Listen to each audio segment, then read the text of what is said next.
This is a presentation of Northeast Streaming Sports.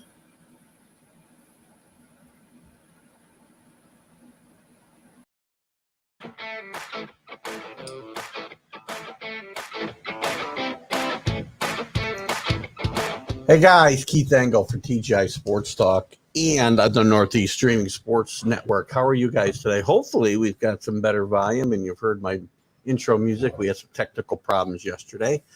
Welcome to this Monday morning.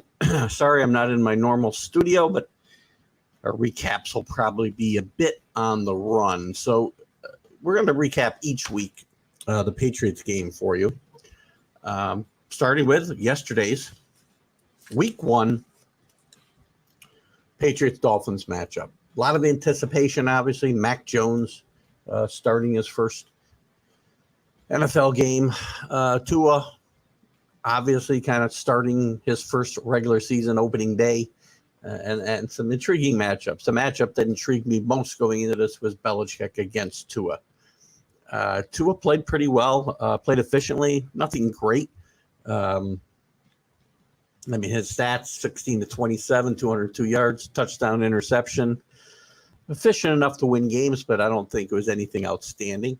Patriots defense did a really good job of shutting down the running game. A good running game for the Dolphins, only 74 yards rushing, average only 3.2 yards a carry or so.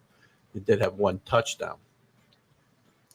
Some big catches, though. There were some big plays. The Patriots were having trouble getting off the field on third down, which was their biggest problem, especially early in the game. Devontae Parker with some big catches. Waddle with some good catches.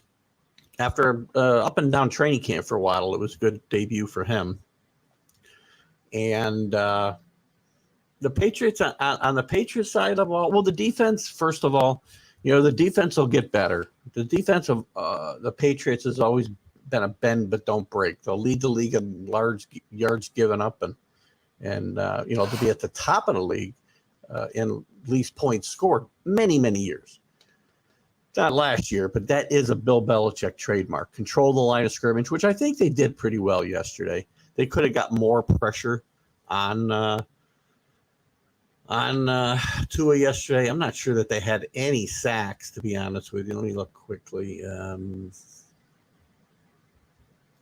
2 sacks. Sorry, my bad. 2 sacks yesterday. So, again, the defense on the defensive side of the ball,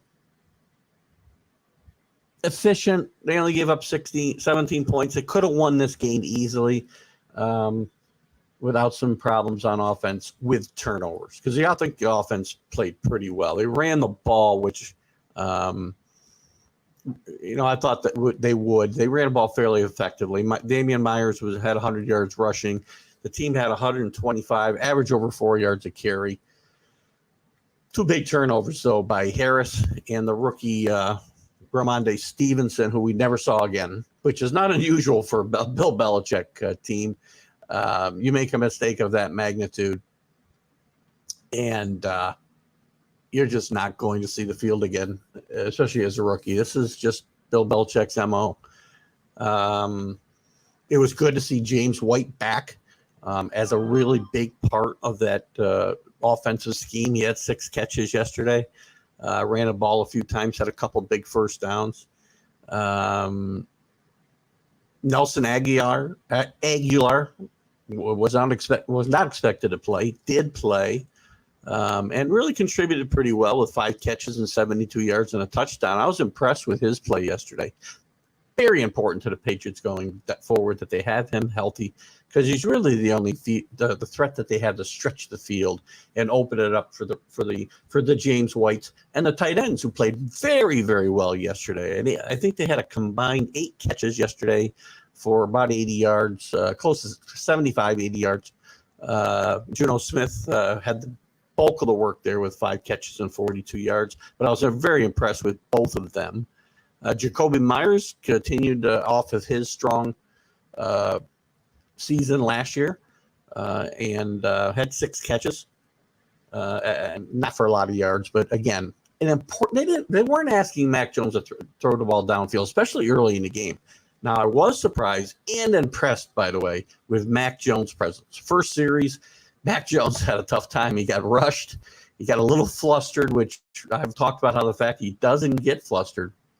But he did on that first series, and he actually got twisted around by the defender, tried to throw the ball, but he was throwing it backwards. Patriots were fortunate to get that ball back. But all in all, a pretty steady performance for Jones. And they asked him to throw the ball downfield later in the game. In the third quarter, I think it was the third quarter, he threw this beautiful over-the-shoulder catch to gosh, I can't remember who it was now. It was either, I think it could have been White or it might have been Myers, actually, now that I think about it. But just a tremendous touch throw that is very hard for any quarterback to make, much less a rookie. Very well played. All in all, he had a passer rating of 102, 29 to 39, 280 yards, and a touchdown. No turnovers. Very impressive effort, I think, for Mac Jones out of the gate. Now, the Patriots lose this game, which is not make me happy. It's a divisional loss, but I come out of this game very optimistic about the future because this team offensively will get better. Mac Jones will get better, and he equated himself very well against a good defense. The Dolphins have a very, very good defense. The running game ran the ball well. Big catches in the offense. You got to clean up the turnovers. Four times the Patriots fumbled yesterday, lost two of them, one Damian Harris, and they were both very promising drives. So if you don't shoot yourself in the foot in those drives, you very likely win this football game. So again, I'm impressed. I'm impressed with the way they handle themselves. There's certainly improvement to be made, and Bill Belichick will do that. Surprisingly, by the way, yesterday, as I talked about, I think on the Mac and Mac show in the morning, the Nick Folk activation for the game was kind of interesting, and he did do the kicking yesterday, and he was 3 for 3. So it's going to be interesting to see what they decide to do there. The punting was really good as always. Special teams for the Patriots, always a strength. They played well yesterday. Looking at this as a Pats fan, I can't come away with this disappointed. I'm disappointed we didn't win, yes. I said there'd be some speed bumps early in the season. I think this team is well on their way. This game could have gone either way. They could have won the game without a couple of major mistakes, which I would not expect to be happening, 5 weeks from now. I said along this team will again have some growing pains, but get better and better as the season goes on. They've now got a pretty good string of games coming up here. Let me just take a quick look at the schedule coming up. I know we got the Jets next week, and I'm sorry, Jet fans, but that should be a victory for the Patriots. And then after that, bear with me 1 second, guys. Sorry. So we got the Jets. We got the Saints, which I thought was going to be an easier game after before yesterday's 38-3 blowout. I thought they would have a chance to win that game. It is at home. And then they got the Buccaneers. Then they got the Texans. Then they got the Cowboys. Now, to me, 1, 2, 3, 4, that's going to be 5 weeks into the season. I can see the Patriots being 2-3 or 3-2 after those 5 games. And to me, that's acceptable and where I would have expected to be. And then that's what I expect things to start to gel and get better. Don't get excited about this loss, guys, if you're Patriot fans. And don't get excited about this loss if you're Patriot haters, because I think there was a lot of good in this game yesterday. Clean up the turnovers. Patriots win this game. Anyway, that's it for me. Keith Engel, TGI Sports Talk, right here in the Northeast Streaming Sports Network. We'll give you these short recaps every Monday morning. Some will be a little more in depth than others, but we've covered the basics. So I hope you have a great Monday morning, and we'll talk to you soon. Bye-bye.